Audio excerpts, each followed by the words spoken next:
Zakaria, bonsoir Talé. Merci d'être parmi nous, merci d'avoir accepté notre invitation à venir discuter avec nous.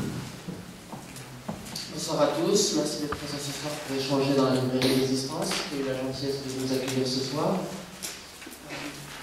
L'objectif de la rencontre ce soir, c'est de présenter l'histoire que racontent Zakaria et Talib, qui ont vécu au Maroc et qui est décrite dans le livre L'homme qui voulait parler au roi.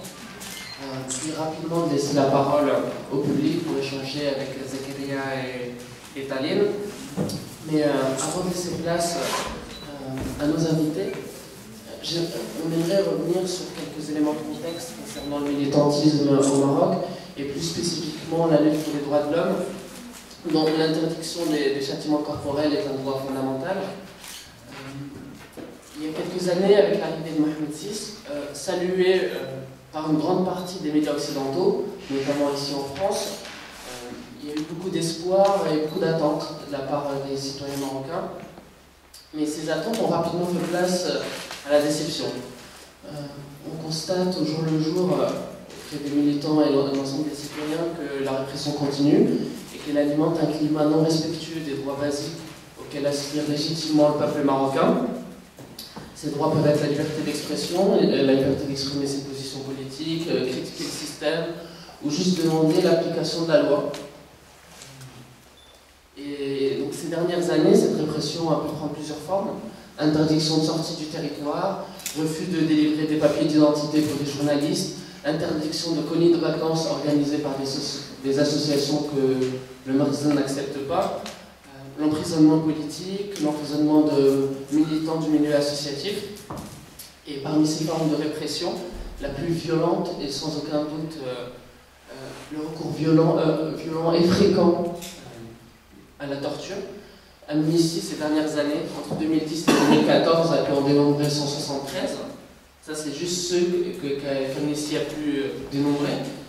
Et ce soir, on a parmi nous Zakaria Moumi, qui est une des victimes les plus médiatisées de ces tortures, et je vais laisser la parole pour vous raconter le début de l'histoire, et Taline qui va compléter sa vision à elle en tant que personne qui a combattu de l'extérieur pour faire sortir Zakaria Moumi de cet enfer.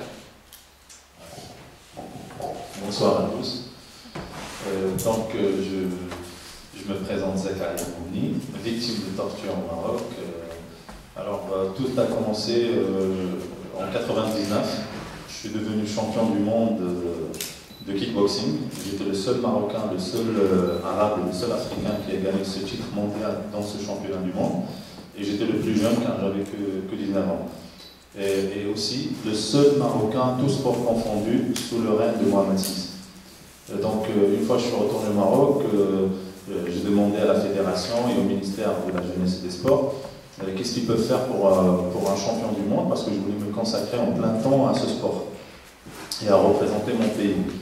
Le ministre, j'ai rencontré le ministre des Sports et il m'a expliqué qu'il y a un décret royal qui donne le droit à chaque sportif titré champion du monde d'avoir un poste de conseiller sportif. Il faut savoir, un poste de conseiller sportif, c'est pas non plus un poste de ministre ou quoi que ce soit. C'est partout, c'est un salaire, c'est-à-dire un poste, on aide les sportifs, c'est comme un poste d'entraîneur, et aussi pour avoir un salaire, pour pouvoir continuer à s'entraîner, à payer les matériels, parce qu'il faut savoir que ça coûte très très cher, le matériel de sport, surtout au Maroc. Rien que les gants, on les protège, on monte à 200 €, 250 €. Les entraînements, il fallait les payer, parce que je payais la salle et tout. Même quand on est champion du monde, on paye les entraînements. Et du coup, j'étais reçu par le ministre des Sports. Il m'a expliqué qu'il y a ce fameux décret royal qui donne le droit à chaque sportif titré champion du monde d'avoir ce poste. Quelques mois plus tard, le gouvernement a changé et il n'y avait plus de ministre. Et du coup, j'ai continué à demander, à réclamer ce droit, et j'étais écarté par la fédération marocaine de full contact kickboxing. On m'a interdit de participer aux championnats internationaux. Après, j'étais interdit aux entraînements et j'étais interdit à participer aussi aux championnats nationaux. Donc tout ça parce que j'ai parlé, j'ai critiqué, j'ai raconté ce qui s'est passé au championnat du monde, j'ai raconté les conditions quand on est en préparation pour le championnat du monde. Il faut savoir que pour se préparer pour le championnat du monde, il n'y avait que 10 jours. Ils nous ont entraîné, la fédération nous a réunis dans un centre sportif 10 jours avant le championnat du monde. Est-ce que 10 jours, on peut former un champion du monde en 10 jours? Du coup, j'étais écarté. Il me fallait la seule porte, la seule personne qui pouvait faire quelque chose au Maroc, c'était le roi. Donc j'ai essayé avec tous les moyens pour le rencontrer. J'ai réussi à le rencontrer c'était en janvier 2006. Je lui ai donné une lettre, je lui ai expliqué tout le problème et que je demande, j'ai même mis la copie de ce décret royal et que je demande l'application de ce décret. C'est ce qui a un droit légitime. Le lendemain, j'étais reçu par son secrétaire particulier, Mounir Majidi. Je pense que la plupart connaissent ce personnage. Et la première des choses qu'il m'a dites, il m'a reçu au Palais Royal Rabat Ouaga et il m'a dit tu sais, le premier Marocain qui a gagné une médaille, c'était une médaille d'argent aux Jeux Olympiques en 1960. Et ce sportif, il a vécu toute sa vie pauvre et il est mort pauvre. À ce moment-là, moi, j'étais choqué. Du coup, je lui ai répondu, premièrement, je ne suis pas pauvre. Deuxièmement, je ne vais pas mourir pauvre. Et troisièmement, j'ai demandé juste l'application d'un décret, d'un droit légitime. Et là, il m'a confirmé, il m'a dit, oui, bien sûr, puisque Sa Majesté a donné ses instructions, c'est moi qui va s'en occuper de ton dossier personnellement, et tu vas avoir tes droits, et tu vas même être rémunéré de ces années d'injustice. Et qu'il allait m'appeler la semaine à venir. Or, une semaine, 2, 3, 4 semaines, personne ne me contacte. J'avais le numéro de la secrétariat du roi, j'ai rappelé, et là, 5 minutes plus tard, la secrétaire de Mounir Majidi, elle me rappelle, elle me dit que Mounir Majidi ne m'a jamais rencontré, il ne me connaît pas, et qu'il m'interdit de rien avant rappeler, sinon j'aurais des sérieux problèmes. Donc le message, il était clair. Donc moi, j'ai quitté le Maroc, je suis venu en France, je me suis installé à Paris, j'ai rencontré Tali, j'ai oublié le Maroc, j'ai continué mon sport et tout, et je continue toujours à représenter le Maroc. Et fin 2009, j'ai rencontré le roi à nouveau à Paris cette fois-ci, et je lui ai parlé encore de ce problème. Je lui ai dit que voilà, je t'avais rencontré et j'avais un problème et il n'était pas réglé. Et là, il m'a dit oui, bien sûr, bah, soyez les bienvenus, ma porte elle est ouverte, laisse tes coordonnées à son garde du corps, il est avec son garde du corps particulier Fikri, Khalid Fikri.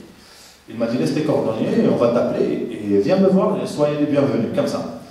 Du coup, je suis parti le voir à la résidence du roi, et là il y avait les gardes du corps, ils m'ont fait expliquer, ils m'ont fait comprendre que le message ne passera pas. À B, oui, au château de B, oui. Parce que le roi, il a un grand château. Et du coup, alors sur place, les gardes du corps m'ont fait comprendre que le message ne passera pas. Il faut que je passe par le secrétaire du roi, par Majidi encore. Et malgré que j'ai raconté le problème et tout, ils m'ont dit non, bah, c'est comme ça que ça devrait se passer.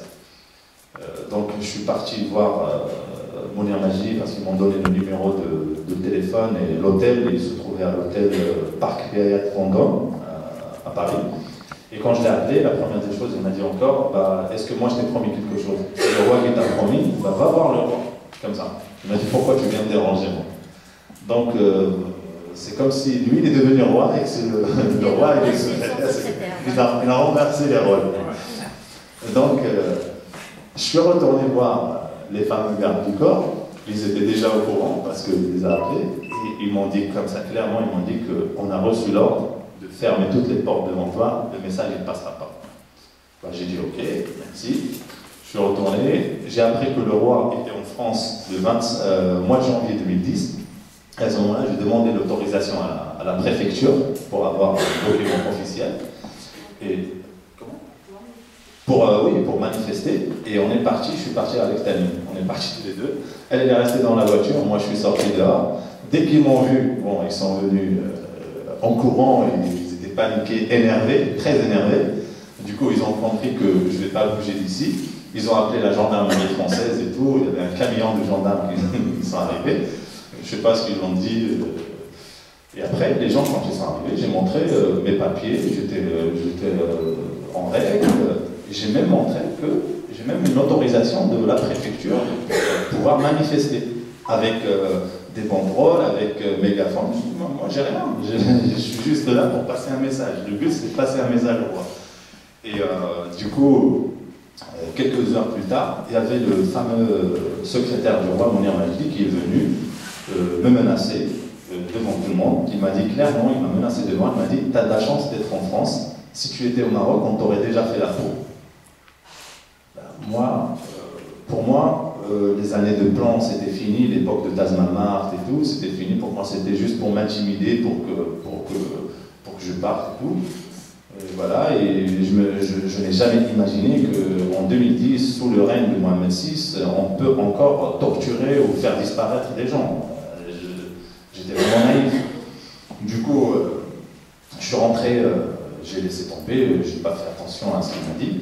J'ai continué à le dénoncer et à parler. À chaque fois, j'avais l'occasion de parler à la presse française ou à la presse internationale. J'ai dénoncé la corruption de ce que j'ai subi et j'ai nommé Mounir Majdi. Et le 27 septembre 2010, je suis rentré au Maroc pour demander à la fédération marocaine de kickboxing l'autorisation pour représenter le Maroc au championnat du monde qui allait se dérouler le 16 octobre à Édimbourg. Et là, la surprise, j'arrive à l'aéroport, je présente mon passeport au douanier, il me demande de le suivre, il m'emmène dans un bureau, et à ce moment-là, ils me disent qu'il y a des gens qui vont venir me voir après. Et là, à ce moment-là, j'ai prévenu ma famille, je leur ai dit que je suis avec la police, et que je ne sais pas, ça va durer 1 heure, et ils vont me laisser partir après. Or là, à peu près une demi-heure, 1 heure après, il y a 4 agents de la DGST marocaine, les agents de Abdelatif Hamouchi, ils sont venus me voir, ils ont confisqué mes téléphones, ils m'ont mis des menottes. Du coup, je leur ai dit pourquoi, ils m'ont dit non, c'est les consignes, c'est comme ça. Et on est retourné vers l'avion. Il y avait une voiture banalisée, un 4x4 noir sur le tarmac. Et là, une fois dans la voiture, on m'a bandé les yeux, et on m'a allongé sur les genoux d'un des deux, et on m'a recouvert d'une veste. C'était un kidnapping. Et là, à ce moment-là, sincèrement, j'ai pensé directement à l'affaire Mehdi Ben Barka. Je me suis dit, là, c'est bon, c'est fini, on va plus voir ma trace. Donc, ma famille, ils sont restés dehors, ils ont commencé parce qu'il n'y avait plus personne, l'aéroport, tout le monde est parti, l'aéroport de Rabat, c'est pas un grand aéroport. Et la police, ils lui ont dit qu'il n'y a aucun passager au nom de Zakaria Moumi. Il n'y a personne qui a atterri à Rabat, non, il n'est même pas dans la liste des voyageurs. Donc, ma famille, ils ont appelé Taline en France, elle a appelé l'aéroport de Rabat, même chose, et quand elle a appelé l'aéroport de Paris, ils ont dit, non, effectivement, il est dans la liste des voyageurs, et le vol, il est arrivé à destination avec tous les voyageurs. J'ai pas disparu dans les airs. Et du coup, voilà, ils étaient un petit peu emmerdés. Et il y avait la presse, elle avait alerté les associations des droits de l'homme, les associations. Comment? Je dois expliquer par un. Donc, alors, moi, on roule à peu près 3 quarts d'heure, 1 heure, je me retrouve dans un centre, dans un lieu secret qui s'est avéré après le centre de Témara, le centre de torture Témara. Et une fois que je suis arrivé dans ce centre, on m'a mis nu, j'étais nu, les pieds et les mains ligotés et reliés par une chaîne, et les yeux toujours bandés. Ils ont commencé à me tabasser, à m'insulter un petit peu, pour me mettre dans l'ambiance, et après, ils m'ont emmené dans une autre salle, et là, ils m'ont enlevé les menottes, parce que j'étais menotté derrière, on me l'a mis devant, et on m'a enlevé le bandeau, et là, il y avait 4 bourreaux devant moi, ils étaient cagoulés. Et on m'a demandé de laver ma tête. Donc j'ai lavé ma tête, on m'a pris à plusieurs reprises en photo, hein, j'étais nu, à plusieurs reprises. Après, on m'a remis le bandeau, et on est retourné à la pièce de torture, la salle de torture. Et là, j'entends, attention le chef est là, attention le chef est là. Ils se nomment entre eux, ils se nomment El Hajj, c'est celui qui a fait le pèlerinage. Donc déjà, mélanger la religion avec des actes barbares, c'est vraiment, il faut être... Donc après, j'entends, attention le chef est là, et là, il me torture violemment. J'étais électrocuté, et vraiment violemment, et avec la rage, j'ai pu enlever mon bandeau, et là, je vois en face de moi, comme ça, le directeur de la DGST marocaine, Abdelatif Hamouchi, qui était présent dans la salle de torture. Une fois il m'a vu, il est parti en courant, il a quitté la pièce en courant. Les autres bourreaux, ils se sont jetés sur moi, on m'a remis le bandeau, on m'a enlevé les menottes, on l'a mis derrière. Et il me disait, t'as vu qui, t'as vu qui? J'étais en train de répondre, j'ai vu personne. Et là, les tortures ont continué. Et j'étais torturé durant 4 jours, privé de sommeil, privé de nourriture et privé d'eau. De l'eau, j'ai pu boire quelques gouttes quand il versait de l'eau sur moi. J'étais suspendu la tête en bas, et on me tape avec des câbles et avec des barres en fer. J'étais allongé par terre, on m'a mis par terre, ils ont mis une barre en fer en dessous de mes chevilles, ils l'ont ligoté. Il y avait un bourreau qui soulève de chaque côté, et les autres, ils maintiennent de force sur le torse, et les autres, ils versaient de l'eau sur moi, ils me tapent avec des câbles et avec des barres en fer sur les pieds, sur la plante des pieds et sur les tibias. Et j'étais aussi attaché à une table, et on m'électrocute partout, vraiment partout. Et ça a duré 4 jours. Ils me répétaient sans cesse que ici c'est l'abattoir de Sa Majesté, qu'ils vont me découper, faire de moi de la viande hachée et que je sortirai dans des boîtes de conserve. Et que je vais beau remuer ciel et terre, je ne sortirai pas d'ici vivant. Et que ça m'apprendra d'aller manifester devant la résidence du roi ou de citer Mounir Majidi dans les médias. Il me disait aussi que eux ne dépendent ni du ministère de l'Intérieur ni du ministère de la Justice. Que eux travaillent directement avec le roi et que ça, c'était les ordres du roi. Après, au bout d'un moment, j'étais sur une chaise, et avec la fatigue, je tombais, et là, ils ont ligoté encore, toujours les pieds et les mains ligotés, et ils ont pris chaque pied, ils l'ont ligoté avec chaque barreau de la chaise, et chaque bras avec chaque barreau de la chaise. Et ils ont mis une ceinture au milieu, pour que je reste comme ça, pour maintenir droit. Et ils me demandaient de raconter ma vie, depuis ma naissance jusqu'à aujourd'hui. Je raconte. Et quand j'arrive au passage où je raconte, je dis que j'ai rencontré le roi Mohamed VI et que j'étais reçu par le secrétaire Mounir Majidi au Palais Royal, là, je suis suspendu, la tête en bas, et je suis électrocuté violemment, je suis tabassé et tout. Il me disait que ce chapitre, tu dois le rayer de ta mémoire. Ce chapitre-là, tu dois le supprimer de ta mémoire. Après, j'étais en train de raconter ma vie, et hop, j'arrive au roi. Hop, je sursaute et je dis voilà, j'ai atterri chez vous. Donc, ça c'est. Il faut savoir, après, j'ai signé aussi des documents les yeux bandés. Il me disait oui, signe pour récupérer tes chaussettes, signe pour récupérer ton caleçon, signe pour récupérer ton jean. Et après, je voyais pas ce que je signais, il me guidait la main et je signais plein de documents. Après, on m'a transféré dans un autre lieu. Je me retrouve dans une petite pièce où il y avait une personne, il me pose une question, il me dit « Est-ce que tu connais 2 prénoms ?» Il me cite 2 prénoms comme ça. Je lui dis « Non », je dis « Ces gens-là m'ont torturé, il y avait 13 personnes autour de moi, en civil, c'était mes bourreaux, certainement. » Et après il me dit « Ok, ben, c'est bon, emmenez-le. » Et là on monte des escaliers et je me retrouve dans une grande salle fermée. Et il y a 3 personnes qui rentrent en civil, toujours les personnes en civil. Ils me posent la même question. Il me cite 2 noms, il me dit « Est-ce que tu connais ces noms-là » Et là, il y avait 13 bourreaux, 13 personnes en civil autour de moi, plus 2 policiers en tenue. Et là, je crie au fort, je dis « Ces gens-là m'ont torturé, j'étais torturé. » Et je lui montre parce que les tibias, ils étaient pleins de sang, et le jean, il était collé sur mes tibias. Je lui dis « Regardez ce qu'ils m'ont fait, ces gens-là. » Il ne voulait rien entendre, il m'a dit « Ok, emmenez-le. » Et là, je me retrouve à la prison Saleh-Zaki, dans la nuit. Une fois que je suis arrivé dans cette prison, c'est à ce moment-là où j'ai pu contacter ma famille et la première des personnes. J'ai contacté mon épouse Camille. Et là, c'était le jeudi soir, le jeudi dans la nuit. Et là, à ce moment-là, je la laisse expliquer ce qui s'est passé. Bonsoir. Donc, effectivement, comme le raconte Zakaria, quand il a disparu, c'est un terme adéquat, quand il a disparu donc, le lundi 27 septembre 2010, sa famille m'a appelé complètement affolée de l'aéroport, me disant il ne sort pas de l'aéroport, il y a un problème, etc. Donc moi, la première chose que j'ai faite, c'est d'appeler l'aéroport d'Orly pour savoir si le vol avait bien eu lieu, si tous les passagers étaient arrivés à destination, et on m'a dit que le vol s'était déroulé sans problème et que tous les passagers étaient bien arrivés à l'aéroport de Rabat. Et ensuite, s'en est suivi des échanges un peu kafkaïens avec le personnel de l'aéroport de Rabat, où on me dit non, il n'y a aucun passager du nom de Zakaria Mouni qui se trouvait dans l'avion. On m'a baladé comme ça. J'ai fini par appeler le commissariat de l'aéroport de Rabat en leur demandant est-ce que Zakaria Mouni a été arrêté, ou est-ce qu'il est dans le local de police, etc. On me dit non, il n'y a aucun détenu, etc. Bon.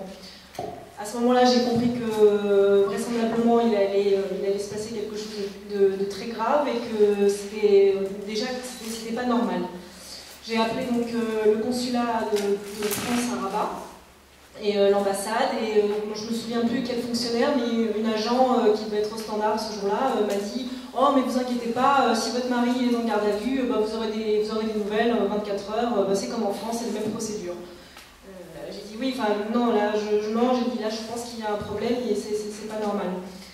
Donc ça a été un enchaînement d'événements, donc chaque minute était vraiment des heures à me demander par où j'allais commencer. Alors j'étais en échange entre la famille, des journalistes que je connaissais à Paris, dont l'un qui m'a tout de suite conseillé de joindre un avocat qui est spécialiste dans la lutte pour la défense des droits de l'homme au Maroc, qui s'appelle Abderrahim Jamaï. Et c'est la première chose que j'ai fait donc lundi dans la nuit. Dès le lendemain, il a accepté de prendre le cas, mais au départ, c'était pas prendre une affaire juridique ou quoi que ce soit, c'était déjà simplement pour savoir ce qui lui était arrivé, où est-ce qu'il se trouvait. À la base, on voulait savoir où est-ce qu'il était. Donc là, des personnes, j'ai contacté la MDH, Madame Khadija Riadi, à Rabat, qui a sorti un communiqué dès le lendemain pour justement condamner la disparition de Zakaria. Et donc en discutant avec les militants qui étaient soit là-bas, soit sur Paris, on m'a plus ou moins dit que effectivement c'est pas normal, que vraisemblablement ils vont lui faire du mal et qu'il faut commencer à alerter les associations de défense des droits de l'homme. Donc je vous avoue que je ne suis pas marocaine d'origine, le Maroc je le connais parce que la famille de Zakaria habite là-bas, donc pour moi c'est un lieu de villégiature. C'est Marrakech, c'est les palmiers, il y a du soleil, à aucun moment j'ai pensé qu'il a été enlevé et qu'il va être torturé et que après, voilà, ça a été vraiment très difficile déjà de me mettre en tête qu'on était en train de lui faire du mal. Donc ça a été très compliqué, j'ai eu du soutien de ma famille qui est venue, donc c'est entre le lundi et le jeudi, ça fait quand même 4 jours, ça fait 3 nuits sans nouvelles de la personne qui partage votre vie, et avec l'idée au fond qu'on est quelque part et que soit ils sont en train de lui faire beaucoup de mal pour le tuer, soit c'est pour le punir, mais ça a été un déroulement incessant de questions, à chercher du réconfort auprès de Maître Jamaï, donc j'ai appelé à Rabat, le pauvre, je devais l'appeler une dizaine de fois, alors il a essayé de me répondre comme il pouvait, essayer de me le conforter et de me dire vous inquiétez pas, on va le retrouver, etc. Donc ça a été vraiment de tomber en l'espace de quelques heures, vraiment en enfer, et surtout avec aucune réponse à aucune question. Et ça a été vraiment très difficile à gérer, et avec l'idée que de toute façon il fallait que je fasse quelque chose et que quelque part la responsabilité allait m'incomber de commencer à faire les démarches pour trouver où est-ce qu'il se trouvait. Donc déjà dès le départ j'ai senti que j'allais, entre guillemets, j'allais lutter, quoi. J'allais entamer un combat.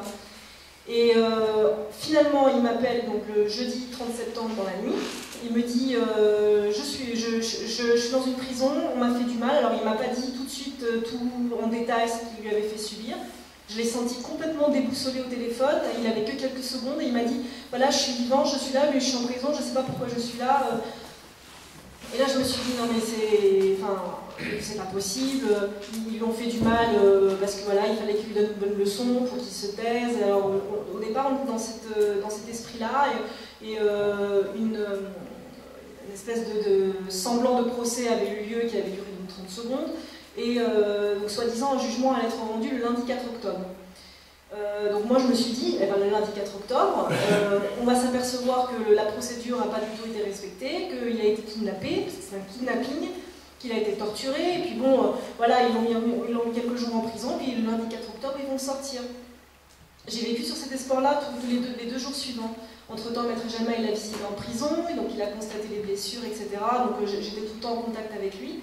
Et puis le lundi 4 octobre, j'attends à la maison comme ça, puis je me suis dit bon allez c'est bon, ça va bien se passer, etc. Et puis là, sentence, condamné à 3 ans de prison ferme pour escroquerie.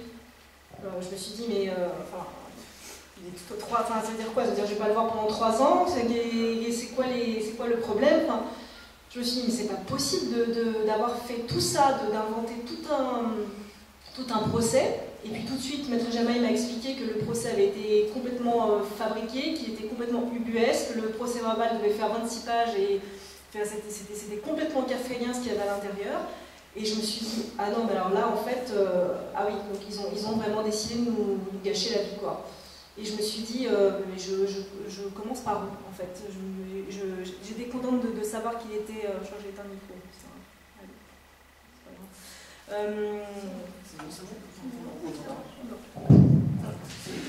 Donc, du coup, je me suis dit, ils ont décidé de se venger. Donc j'ai tout de suite pensé à une punition pour que Zakaria arrête de parler dans les médias de l'injustice qu'il avait subie au Maroc.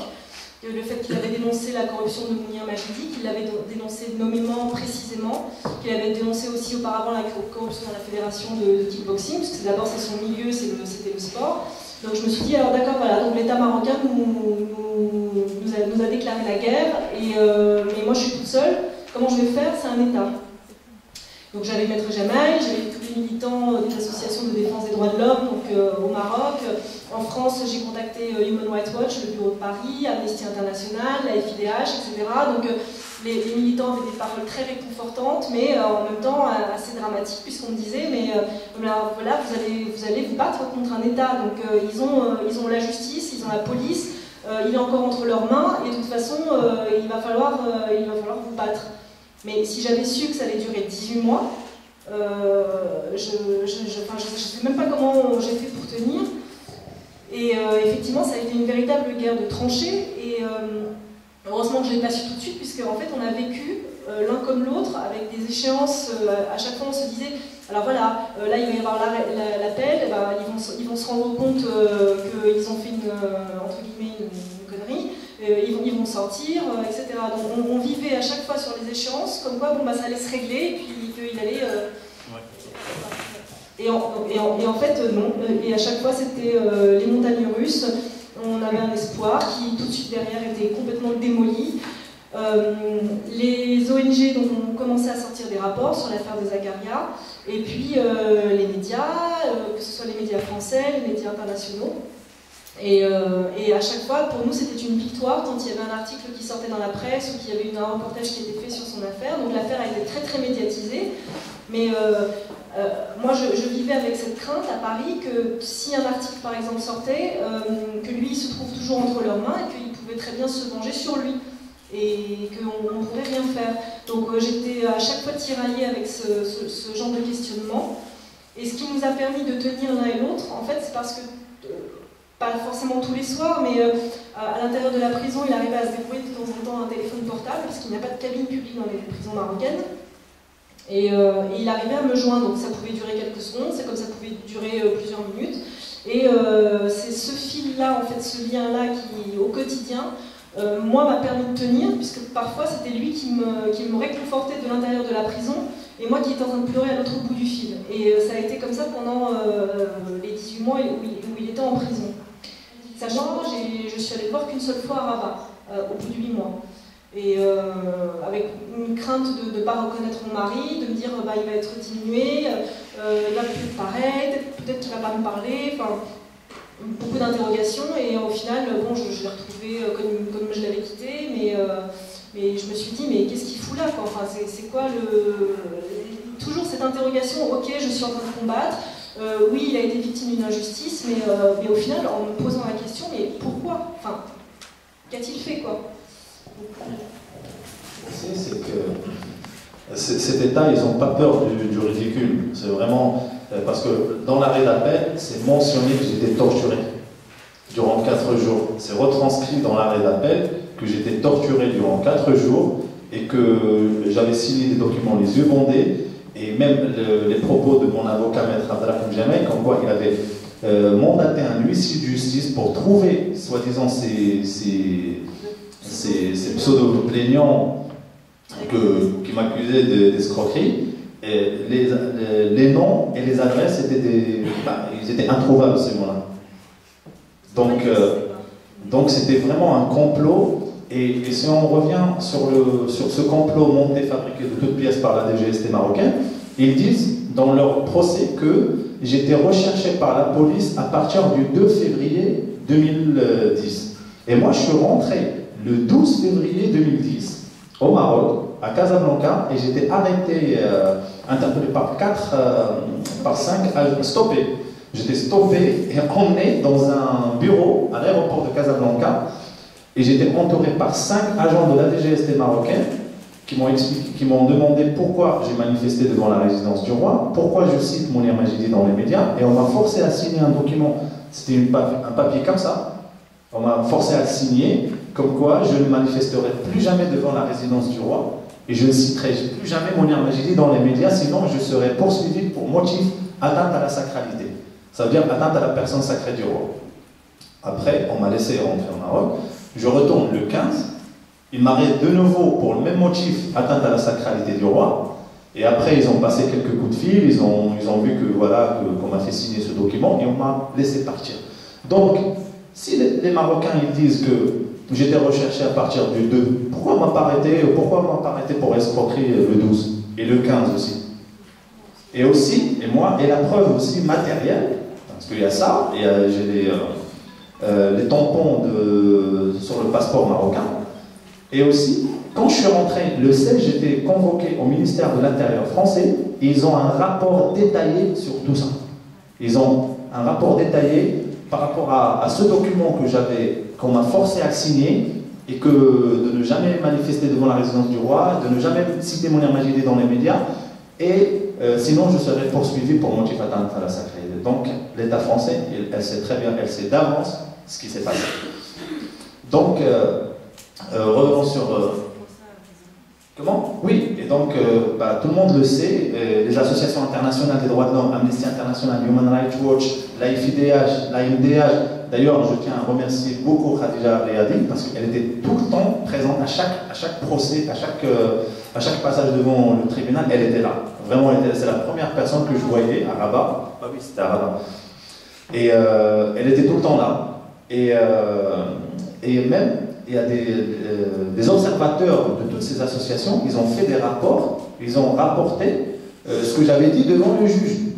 Et même, il y a une vidéo, il y a un reportage sur France 24 où Khadija Riyadi, elle sortait du tribunal, elle était interviewée par France 24, et elle expliquait, elle a dit que Zakaria Mouni, il venait d'expliquer devant le juge qu'il a été torturé durant 4 jours, qu'ils lui ont fait signer des aveux les yeux bondés et qui lui ont dit qu'il était dans l'abattoir du roi et qu'ils vont le découper, faire de lui de la viande hachée. Et aucun juge n'a ouvert une enquête sur la torture, alors que la loi exige, et le juge il a l'obligation d'ouvrir une enquête, parce que, soi-disant, le Maroc a signé et ratifié la Convention des Nations Unies.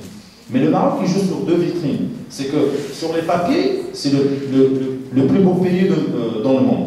Quand on voit les papiers, ce qu'ils ont signé, les ratifications, les droits de l'homme, on peut croire que vraiment c'est un pays qui existe dans un autre monde. Mais sur le terrain, rien que la torture persiste, la torture continue à exister et les jeunes Marocains se font torturer jusqu'aujourd'hui. Le mois dernier, il y a un jeune Marocain, il est mort dans un commissariat à Casablanca sous la torture. À Fès, avant-hier, il s'est fait torturer par 3 policiers et violé par un bâton. Est-ce que ça, c'est un pays qui mérite? Et ça, ces choses-là se font dans un pays où le commandeur, où le souverain porte le titre du commandeur des croyants. Moi, je comprends plus rien. Franchement, ils n'ont pas peur du ridicule, ces gens-là. Vraiment, je ne comprends rien.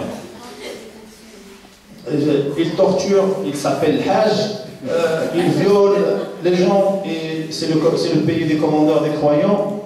Ah, franchement, franchement, je comprends rien. Vraiment, je comprends rien. Et en plus, les conditions de détention, quand j'étais à Roumanie, Parce qu'il faut savoir, c'est bien d'être torturé 4 jours, et après tu dis, c'est fini peut-être le calvaire. Mais non, mais on te met encore, c'est une torture morale durant 18 mois. C'est là, j'étais dans la prison en Roumanie, on était entre 50 et 60 détenus dans un 40, même pas 40 mètres carrés. Il y avait des milliers de cafards dans la cellule, des milliers de cafards. Les gens, ils avaient des tiques et des poux dans leur peau. Et franchement, quand je suis arrivé dans cette prison, la première des choses, on m'a rasé la tête pour m'humilier, pour l'humiliation. Et quand je suis arrivé devant la cellule, mais je ne voyais pas des gens, je voyais des morts vivants. Vraiment des morts vivants. Des gens où il n'y avait pas d'humanité. Et quand tu rentres là-dedans, tu vois, il y a des fous, tout était mélangé. Il y avait des gens qui devaient être dans des asiles psychiatriques, ils étaient là, et les peines, tout est mélangé. Il y avait des gens qui étaient jugés de perpétuité, 20 ans, 15 ans, 6 mois. Il y avait des viols, des agressions. Tous les jours, les gens, des bagarres pour rien. Des gens, des fois, des personnes, ils sont là, ils se mettent à crier tout seuls. Ils se mettent à scarifier tout seuls. Le visage, des gens, ils scarifient le visage comme ça. Comme ça. Ils passent leur journée à scarifier tout leur corps. Il n'y a aucune activité dans la prison. Aucune activité. Il y avait une porte, c'est écrit librairie. La porte, elle était condamnée. Il y avait juste la plaque librairie. J'ai regardé, il n'y a rien à l'intérieur. Il n'y a rien. Il n'y a rien. Les gens, ils passent leur journée. Tu rentres dans cette prison tu rentres un petit criminel, un petit voyou, tu sors avec un doctorat là-bas. Les gens, ils se forment à l'intérieur. Ils forment des groupes. Ils sortent Et c'est ça. Et ça, c'est le système. Pour moi, ces gens-là, ce sont des victimes. Ce sont des victimes du système. Parce que ces gens-là, j'ai parlé avec plein de gens. Ils me disent qu'ils étaient dans le pipi. Le pipi, c'est la prison pour les jeunes, pour les mineurs. Ils me disent, on a grandi dans la prison. Et ça m'a vraiment touché. Il y avait pas mal de détenus, quand il leur reste par exemple 1 mois, 3 semaines, ils commencent à être malheureux. Moi j'étais choqué, je dis, vous allez sortir dans 3 semaines, vous n'êtes pas content. Il me dit, pourquoi on va être content? On va sortir faire quoi? Qu'est-ce qu'on va... Ici, au moins on existe. À l'extérieur, on n'existe pas. Et ces gens-là, ils sortent, au bout de 3 jours, ça m'est déjà arrivé, et j'ai vu des gens, au bout de 3 jours, ils sont retournés en prison. Ils sont perdus à l'extérieur, ces gens-là. Et ça, c'est la faute de qui? C'est la faute de ce gouvernement.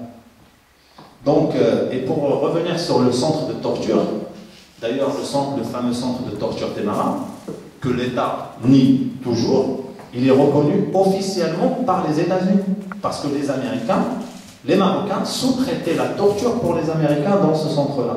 Et ce centre, il faut savoir qu'il se trouve à seulement 2 km de la résidence du roi. Mohamed VI. Là, c'est le centre de Temara, c'est le siège de la DGST marocaine.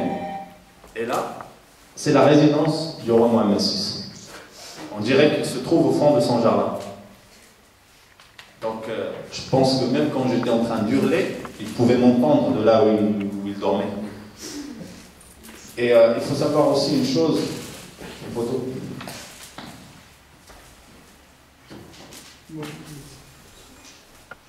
C'est bon. Merci.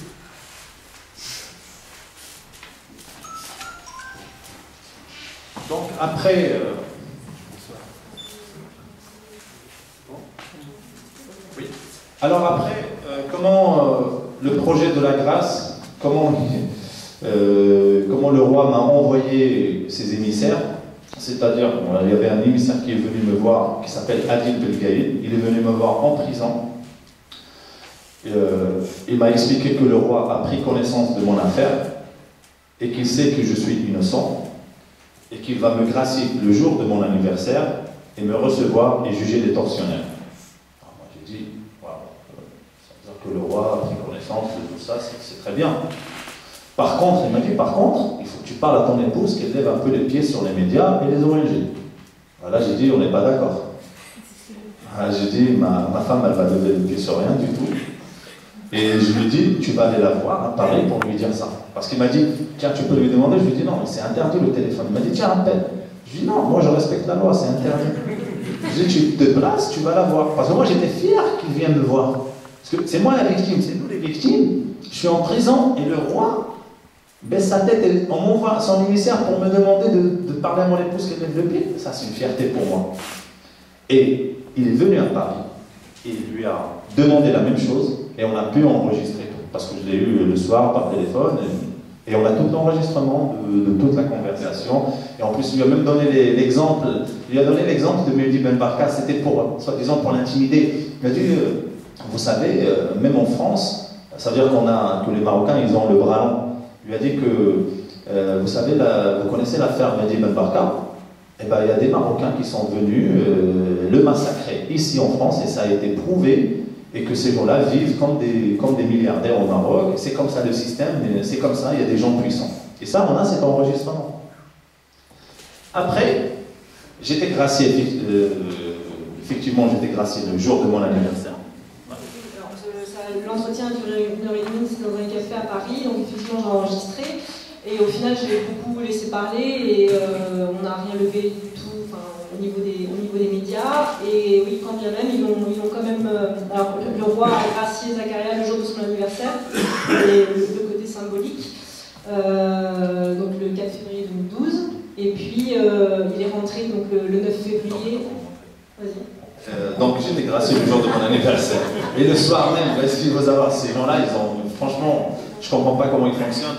Le soir même, ce Adil Belgaïd, il m'appelle à 23h30, il m'a dit qu'il vient d'atterrir, parce que ce mec-là, il vit entre Metz et Rabat.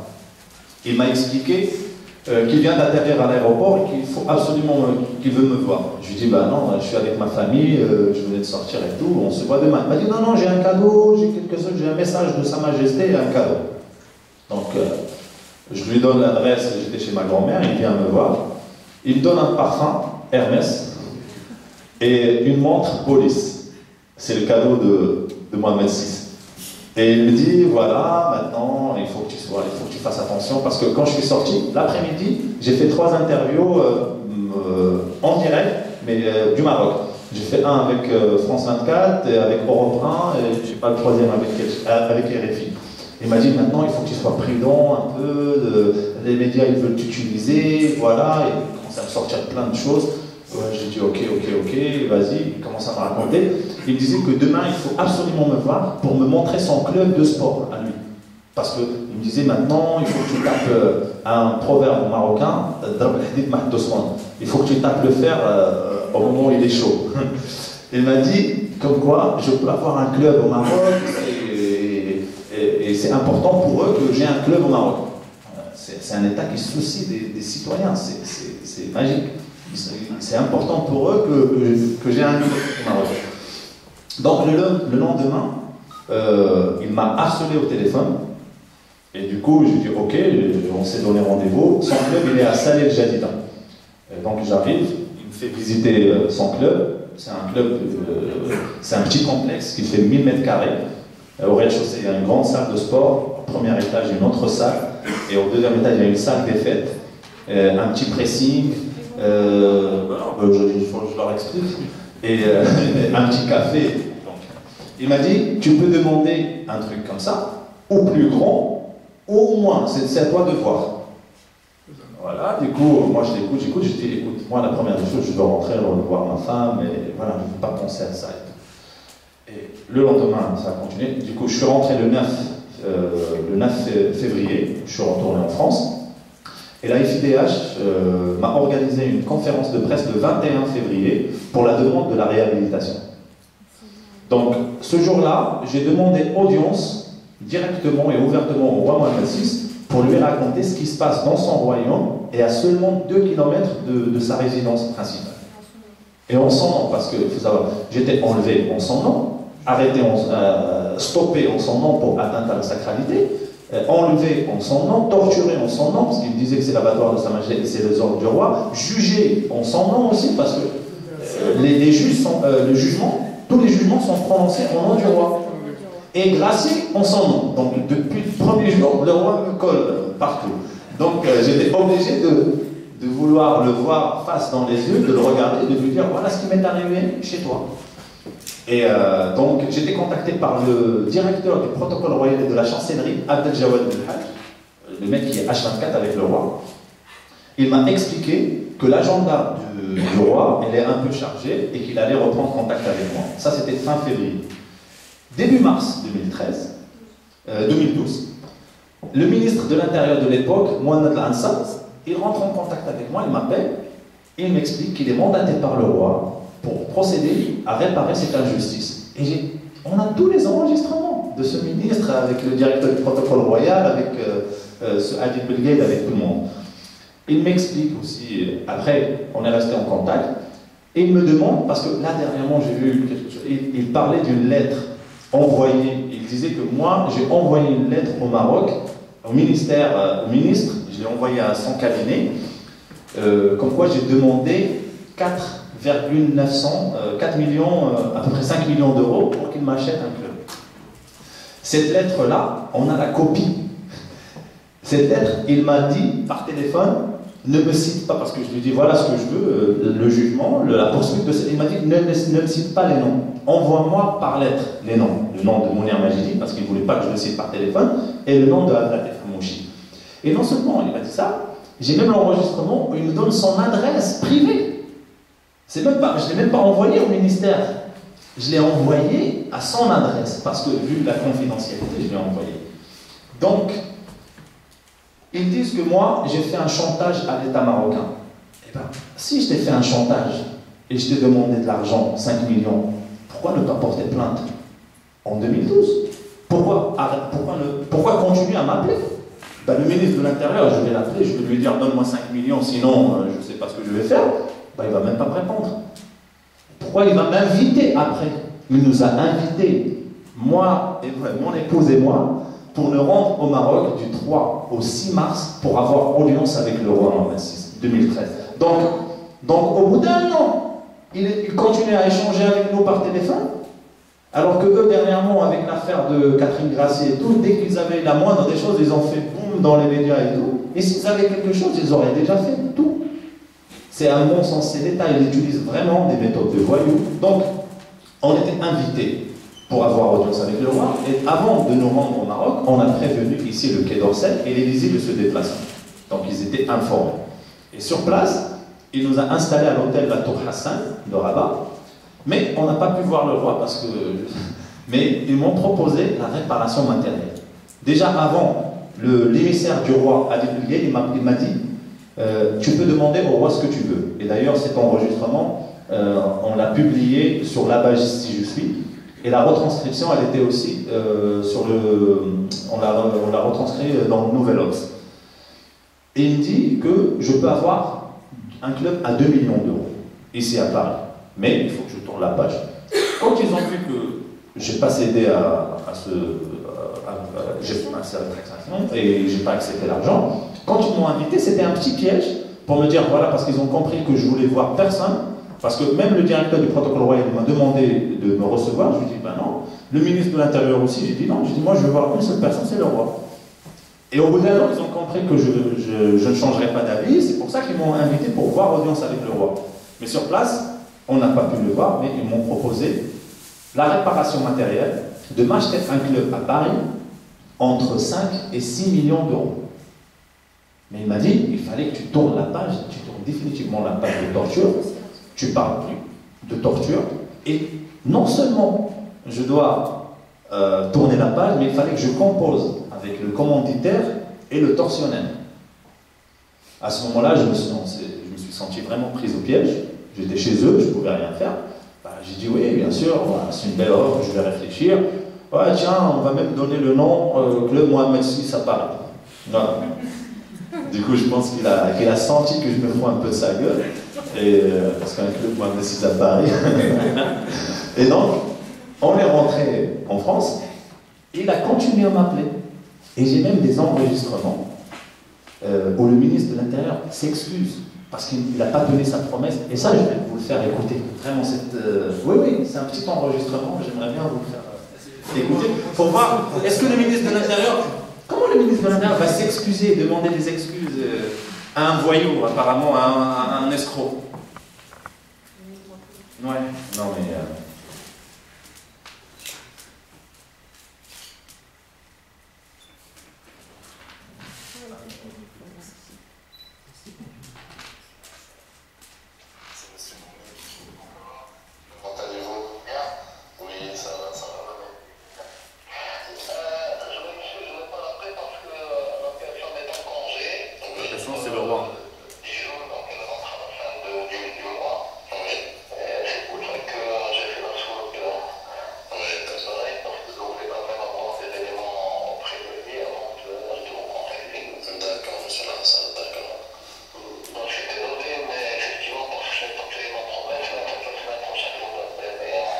Ça marche, ça marche.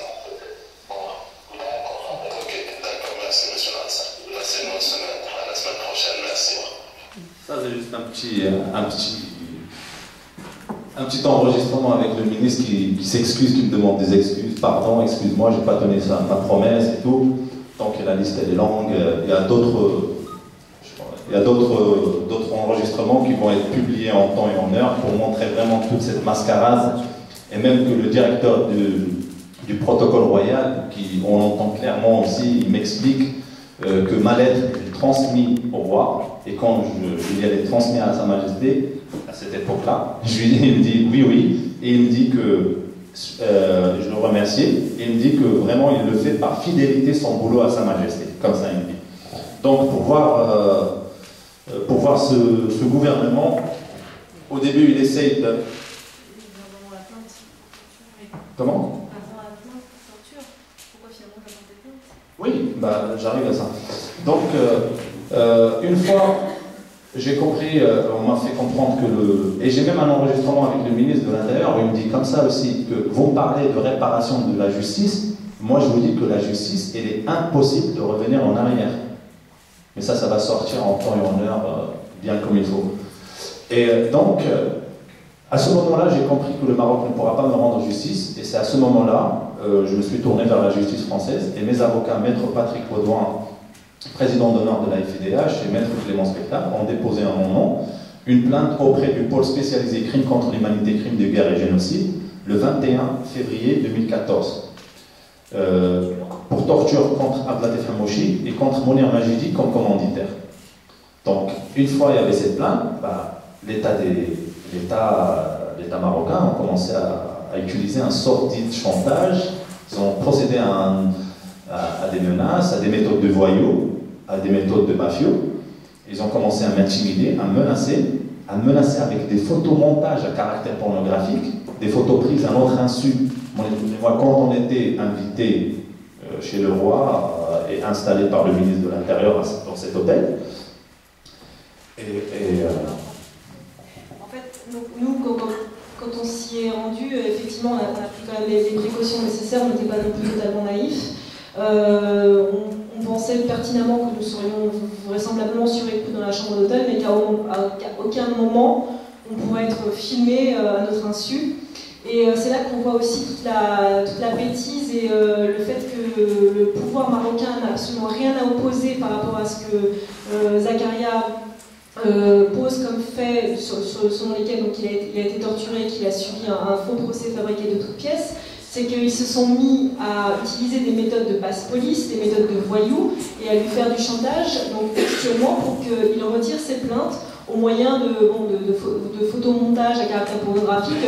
Globalement, il voit Zach qui est nu, ils ont tiré des photomontages. Enfin, il a été torturé nu, il n'a absolument rien. Enfin, les autorités marocaines ont déjà toutes les photos qu'ils veulent de lui.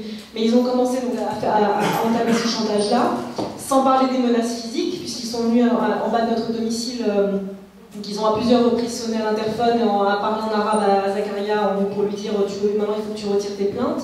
On parle aussi quand même d'une campagne de diffamation dans la presse marocaine. Alors pour citer ce site d'information, enfin moi je dirais entre guillemets, qui appartient à Mounir Majidi, donc c'est le site le 360, qui a dû sortir à peu près une soixantaine d'articles sur Zakaria, qui sont complètement diffamants, enfin avec des non-sens et qui sont simplement la voix de leur maître. Mounir Majidi, et au-delà de ça, il y a un harcèlement moral et puis un harcèlement du judiciaire. C'est-à-dire qu'aujourd'hui, Zakaria a sur sa tête, je crois, 6 plaintes maintenant. 6 ou 7. Ouais, enfin voilà, et donc dernièrement, la semaine dernière, nous avons eu la surprise de découvrir que le Royaume du Maroc, cette fois-ci, m'attaque moi aussi, pour diffamation, suite à notre entretien que nous avions donné sur la chaîne TV5 Monde durant la promotion du livre que nous avons sorti. Donc c'est un véritable acharnement judiciaire. On a quand même en face de nous, parce que pour Zakaria on parle facilement et nous sommes on est fort etc. Mais enfin il faut quand même avoir en tête qu'on est en train de se battre contre un État qui en face a tout l'argent nécessaire pour porter des plaintes et aller dans des procédures judiciaires complètement alambiquées contre nous. Nous sommes que 2 citoyens et on est obligé de se battre au quotidien contre des voyous. Enfin, je pèse mes mots. Donc aujourd'hui, on est dans une machine qui 5 ans qu'on est dans cette affaire, tous les deux. Aujourd'hui on est réunis, donc on peut combattre ensemble. Moi je suis rassurée parce que du coup il n'est plus entre leurs mains là-bas. Mais enfin déjà il est complètement inconcevable qu'un jour nous puissions aller sur le sol marocain, sachant que Zakaria a sa famille là-bas et ses parents, donc c'est très difficile au quotidien aussi à vivre. Et on est quand même dans un combat psychologique et un combat moral qui demande énormément d'énergie au quotidien. Et à aucun moment l'État marocain, le palais royal, ne vient face à nous sur le terrain de la justice pour contre-argumenter sur la plainte pour torture que Zakaria a déposée. Aujourd'hui, il déplace le problème et le débat sur des histoires de diffamation, de fausses allégations ou d'interviews télé dans le cadre de la promotion de notre livre, juste pour en fait déplacer le débat et ne pas venir se présenter face à nous sur les faits de torture dont on les accuse.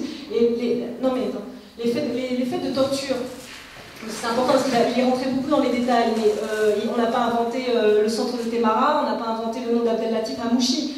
Zakaria l'a expliqué longuement dans le livre de quelle manière il a compris qu'il se trouvait à Temara, puisque c'est les nigauds, les hages qui servaient de bourreaux et qui changeaient par équipe en fait, pour le torturer, avaient en plus l'indécence de discuter alors que le mec est en train de se faire torturer juste par terre, et qu'il commence à dire oui, alors ma voiture est tombée en panne, machin, je l'ai garée à Swak Salam, et comme Zakaria connaît, on parle quand même d'une banlieue de Rabat, donc enfin tous les habitants de Rabat connaissent, Zakaria est né à Rabat, donc lui il a tout de suite fait le rapprochement, le mec il te parle, oui, ma voiture est tombée en panne, alors j'ai pris le bus, alors machin, alors que le mec il est par terre en train de se faire torturer.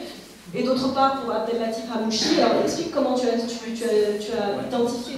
Bah oui, parce que Abdellatif Hamouchi, moi je ne le connaissais pas avant. Et quand je l'ai vu pour moi, j'ai vu le chef, pour moi, parce que j'entendais attention le chef est là, attention le chef est là. Mais quand j'étais en prison, ce chef-là, il était décoré par Mohamed VI. Il est passé à la télé, et là je vois le mec, et je dis, c'est le chef qui était dans la salle de torture. Et là, il cite le nom, et le directeur de la DGST marocaine, Abdellatif Hamouchi. Et comme vous savez, la chaîne nationale marocaine, elle passe toutes les activités du roi, ça passe en boucle, ça passe toute la journée. J'ai pu le voir, revoir et revoir. Et pour expliquer la torture, parce que la torture, on ne torture pas les gens pour les faire parler, on torture les gens pour les faire taire. Parce que la plupart, ils disent, oui, on torture quelqu'un pour des actes. Non, on torture les gens pour les faire taire, pour les terroriser. C'est une sorte de torture, c'est une sorte de terrorisme aussi. Pour torturer les gens, on les torture pour vraiment les faire taire. Et ce qu'ils sont en train de faire aujourd'hui, c'est aussi pour vouloir me faire taire. Parce que, pourquoi ils ne viennent pas? Pourquoi déjà, si ce Abdellatif Hamouchi n'avait rien à se reprocher, pourquoi fuit-il la France d'abord? Pourquoi il a fui la France? Pourquoi ils ont arrêté la coopération judiciaire?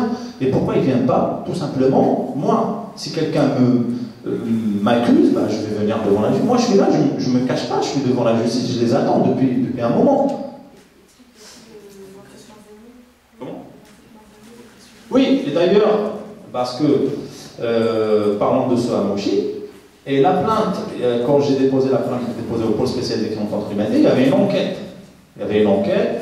Et au bout d'un an et demi d'enquête, l'Office central des crimes contre l'humanité, crimes de guerre et génocide ont conclu, avec expertise médicale et psychologique, ont conclu qu'il y a une ou plusieurs raisons plausibles de présumer que les infractions de torture ou actes de barbarie ont été commises et peuvent être retenues contre Abdellatif Hamouchi. Et le 27 mars dernier, le parquet de Paris a envoyé une dénonciation officielle aux autorités marocaines pour poursuivre Abdellatif Hamouchi pour fait de torture en justice, sans que le juge français ne soit dessaisi de l'affaire. Faute de réponse des autorités marocaines, la justice française reprendra le relais.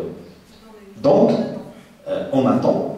Et je le dis, moi, à ces Marocains-là qui portent plainte pour diffamation, ils portent 1 ou 10 ou 1000, ça ne va changer rien. Je vais continuer à dénoncer, parce que vouloir me faire taire une victime de torture, c'est le condamner à mort. Moi, je préfère qu'on me tue une balle dans la tête, au lieu de me demander de me taire, parce que je n'arrêterai pas de parler. Ça, je dénonce, je raconte les faits, je raconte ce que j'ai subi, et je vais continuer à dire, je vais le dire, j'attends, j'ai hâte d'être devant le juge, mais j'ai hâte d'être devant le juge, j'attends que ça, pour la diffamation, pour tout, parce qu'au moins je vais m'exprimer devant une institution. Et ici, j'ai toute confiance à la justice française, contrairement au Maroc où la justice, elle fonctionne par téléphone. Donc, on n'a pas peur de rien, ni ces intimidations, ni ces menaces, ni ces chantages, ça ne me fait pas peur du tout, mais du tout. Je vous jure que quand je sors, je ne me regarde même pas derrière. Ils veulent, quand on torture quelqu'un, on veut le rendre parano aussi.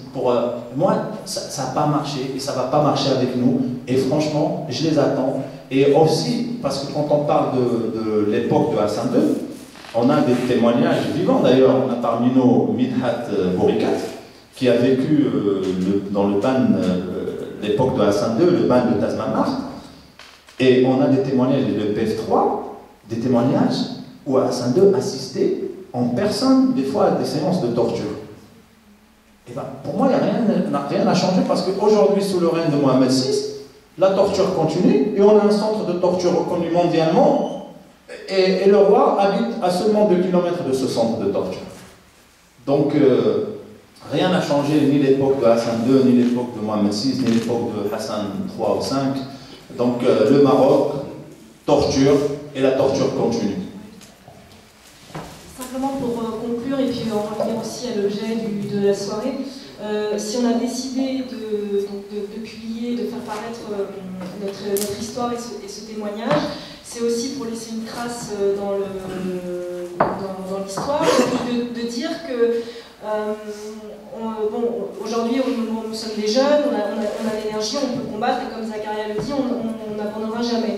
Mais il faut quand même penser aussi. Et puis on habite en France. Il faut aussi quand même penser à toutes les victimes de torture, de procès arbitraires, de procès d'intention qui se déroulent là-bas au Maroc, qui sont purement et simplement muselés et qui, si décident de porter plainte au Maroc pour des faits de torture, sont tout bonnement mis en prison et c'est le royaume du Maroc qui se tourne contre eux pour les condamner à des peines complètement comme des militants.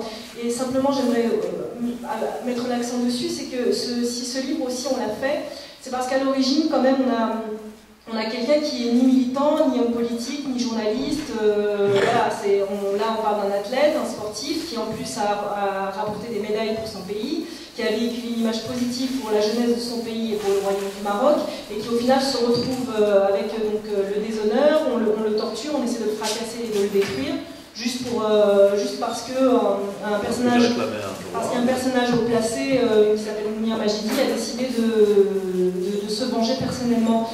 Et ce qui est important, c'est que on est ici dans le cas d'un citoyen lambda, qui simplement parce qu'il a réclamé l'application on parle d'un droit, on ne parle pas d'une faveur, il n'est pas tout le problème de Zakaria, c'est que finalement il est parti réclamer l'application d'un droit légitime et qu'il n'est pas allé lécher les babouches pour demander une faveur comme c'est d'usage de le faire au Maroc. Il faut aussi parler concrètement et c'est ce qui leur a pas plu. Ce qui leur a pas plu, c'est la forme avec laquelle ça a été fait. Mais à aucun moment Zakaria n'a manqué de respect au royaume du Maroc ou à la personne du roi ou peu importe. Tout ça, c'est des choses que le pouvoir marocain a inventées. Donc la raison pour laquelle on a souhaité sortir ce livre, c'est pour pouvoir donner aussi de l'espoir à toutes les personnes, et donc on parle des victimes de torture ou de procès arbitraires, à leur famille, à leur entourage, parce qu'il ne faut pas oublier aussi qu'il y a des corollaires dans tout ça. C'est qu'aujourd'hui, 18 mois, un mec qui n'a rien fait, qui se retrouve tous les soirs, toutes les nuits, avec des prisonniers à se demander mais qu'est-ce que je fous là, mentalement il faut aussi tenir. Donc moi j'admire la force mentale de mon mari et voilà, ça lui a permis de tenir. Enfin, on est quand même dans des conditions qui sont proprement inhumaines et le fait d'en parler, ça ne veut pas dire que c'est facile à vivre au quotidien. Aujourd'hui, Zakaria est en reconstruction, il est suivi au centre Primo Levi qui s'occupe des anciennes victimes de torture. Ça demande du temps, ce ne sont pas des choses faciles à vivre ni pour lui, ni pour moi, ni pour sa famille. Et ce livre était très très important et on voulait vraiment faire un livre à deux voix pour raconter mon combat ici, pour me battre, pour alerter les médias, les ONG, et puis son combat là-bas pour simplement survivre. Donc ça nous tenait vraiment à cœur et puis c'est surtout surtout un message d'espoir pour dire qu'on peut abattre des montagnes, on peut réussir ce qu'on appelle l'impossible. Et moi, dans mon vocabulaire, ça n'a jamais existé.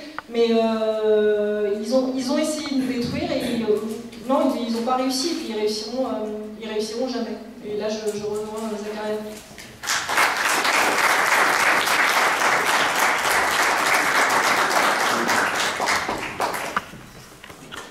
Merci beaucoup pour ce témoignage. Je voulais juste vous dire qu'il y a